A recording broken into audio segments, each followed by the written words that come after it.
Okay, here we go. Take two of Volvo Spa.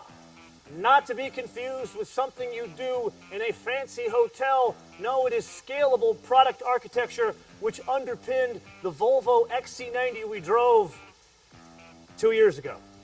This is the mid-size Volvo crossover, the XC60. It is built on the same architecture.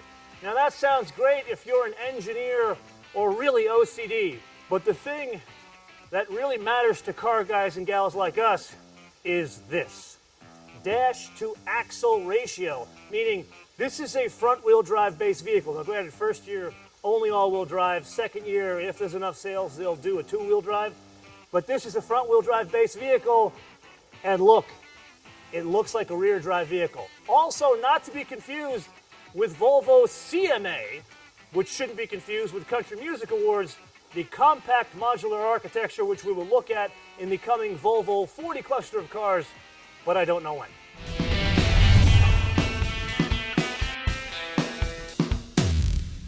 So normally on these trips over to Europe, you and I find stunning roads to scream around, vistas overlooking the Mediterranean Sea. Today we're going to start off with something a bit different, and that's pulling power on the autopista. There's a couple of things going on here we talked about in the tech review. So let's break it down into modes. Right now we're in the default mode, which is in the comfort mode. So let's put our foot into it and see if we got any power. Remember, this is what, about 4,000 pounds here with a 4-cylinder engine. And let's pass that Mini. I'm not going to tell you how fast I'm going. It works, and this is the comfort mode. So now let's get over into the middle lane, slow down a little bit. Let's see if we can get this BMW to pass us. But let's switch to dynamic mode. Here he comes. Here comes Mr. BMW. It's only a 1 Series, so I think we can get him. Okay, 1 1000, 2 1000, 3 1000. Put into it, let's go. So dynamic mode holds the gear and different throttle mapping. Easily get this 1 Series, no problem. Actually, it's pretty quick in this mode. To the point where I have to say, pulling power here, it's a little bit more lively than even in the XC90. Keep in mind, we're saving about, what, 400 or 500 pounds. Now let's let the BMW get ahead of us as we pass a wretched Opel minivan. Let's try a different trick here. Go into the eco mode. Now this is not about pulling power. This is exactly the opposite. So let's put our foot into it a little bit, get back to the left lane. I want to show you a trick here. So in the eco mode and eco mode only, I'm going about 130 kilometers an hour right now.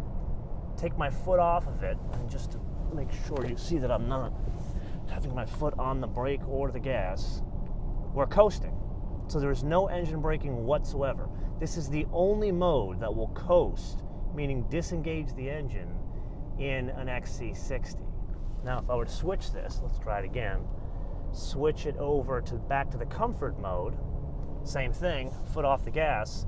Now you do get a little bit of engine braking. The engine is still operating. It doesn't go down to just idle. Neat little trick. As of late, you and I have been spending a lot of time talking about the construction, specifically in the structure of exotic cars. This, I think you would agree with me, not so exotic. However, the materials specifically in its construction, let's call it mildly interesting. It's made up of a menagerie of different metals. A lot of high-strength steel, some aluminum like the front and the back, some basic steel here. But what we need to focus on is all this area. After all, it is a Volvo. They got the whole safety thing. So they use something called boron. That's a really uptown fancy way of saying ultra high-strength steel. And one of the benefits, yes, it's strong as in the name, but it's also a bit lighter weight, which reduces the mass. So this, like mid-sized baby buggy in the T5 model is 3,920 pounds. In this T6 model, adds an additional 100 pounds. Go up to electrification, it adds an additional 550 pounds. Now, you're scratching your head and you're thinking, well, that sounds a lot like the XC90. Well, there is one major change, and that is the front. The lower wishbone, it's the same, but the upper wishbone and the strut itself, that's changed to allow for a lower hood line. So in the hills high above Barcelona here, time for us to unpack some of the driving dynamics we talked about in the tech review. Starting out in the default mode, this is the comfort mode, put our foot into it. It's a floaty car, but the thing you have to understand, this has the same personality as that XC90 that we drove. But the thing you notice, especially when you go on a nice turn like this, please don't try this at home, is yes, the personality is the same, but it's much lighter on its feet because it's smaller. As we said, it's lighter, but also the dimensions are physically shorter. Now, let's press on to our dynamic mode. We're going to forget about eco mode. Dynamic high performance changes the throttle mapping, suspension mapping. Remember, this one's fitted with the air ride, and the steering a little bit. So put our foot into it, much more composed. I would say still as compliant as the basic mode, just there isn't as much roll. What you find out when you push it this hard into turns, which most of the young moms who drive these things are not going to do it, you get some lean, but it's coming from high in the vehicle, not low in the vehicle. What's key to understand is all that work that went into the scalable product architecture, 5 years ago, now we're seeing in a second flavor. While it's a little bit more dynamic than the XC90, it's not a Porsche Macan. It's kind of like Goldilocks. It's just right for the kind of people that are going to buy this thing.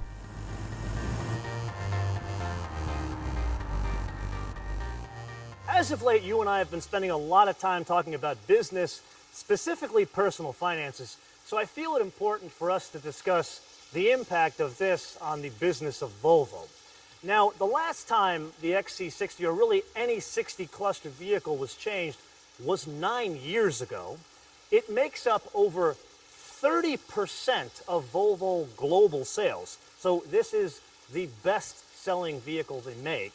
And then just in the US, its best-selling year was 26,000 units, but unlike other cars where usually the best-selling year is in its first or second model year, this happened in its sixth model year. Even just last year, the vehicle, 8 years old, sold 20,000 units. Now you're probably saying to yourself, that doesn't sound like anything. Toyota sells over 20,000 units a month. Well, when volume goes over 40,000, it halves the overall sales. That's why this is a big deal.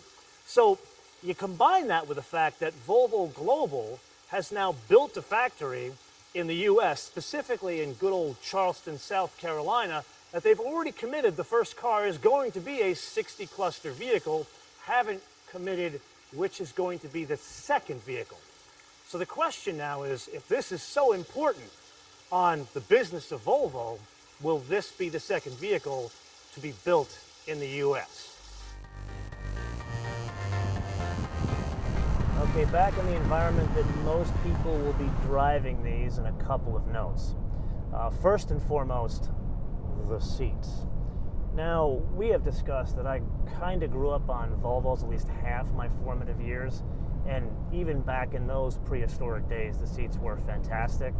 This, not only does it have like every kind of adjustment, but even in the 60 series, there is a massage, so you can cruise down the freeway here, or autopista. I just like saying autopista. I've said it probably 10 times in this episode, and you can change the massage, much like we did in the XC90 as well as the S90. So it's a nice touch that it's in the middle of the road Volvo.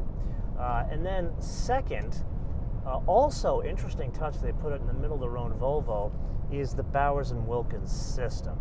Now, this is the kind of thing I probably want to spend some more time playing around with, but I will tell you now that I've had a lot of experience in the 90 cluster cars, definitely a kicking system. And then last, and I find this fascinating, A, that the car is coming from a cold weather climate, but B, file this under, why don't more car manufacturers do this? And that is this fancy screen here. So it's the same size, the 9.3-inch screen that you have in the S90 and the XC90.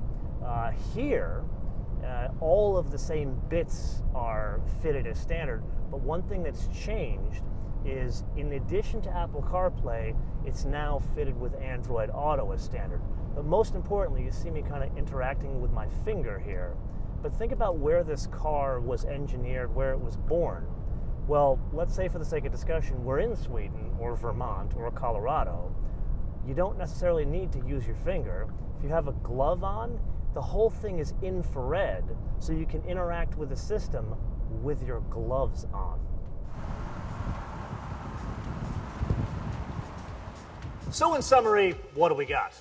If you have been watching my Volvo 90 series of episodes, and at this, I've lost count how many we've shot, you know I am a big fan of the change at Volvo that has been spearheaded by the scalable product architecture. Now, I wouldn't call any 90 cluster of cars the most sporting vehicle out there, but definitely something that is better than Volvos that came before it. Here, I would argue that this is a more dynamic driving experience than the 90 cluster of cars. Sporty? No, but more dynamic? Yes. With that, we do need to go back to that business discussion, and it's this.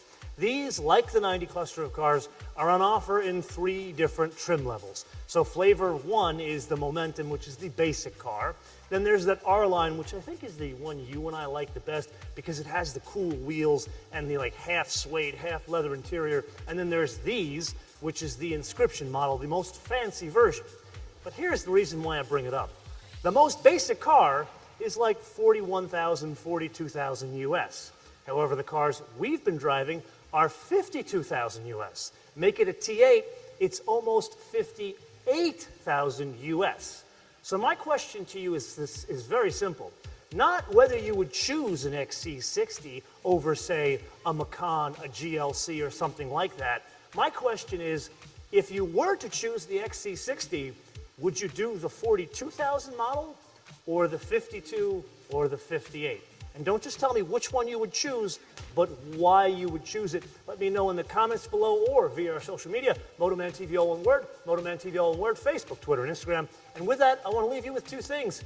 Please unsubscribe from us and then resubscribe and click notifications.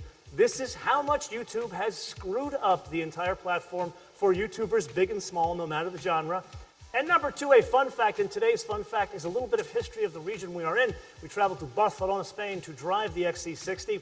So the first time that these 2 areas, basically Catalan and Castilla, came together was when there was a marriage. So Ferdinand II, Segundo, of the Crown of Aragon, married Isabella I of the Crown of Castilla in 1489.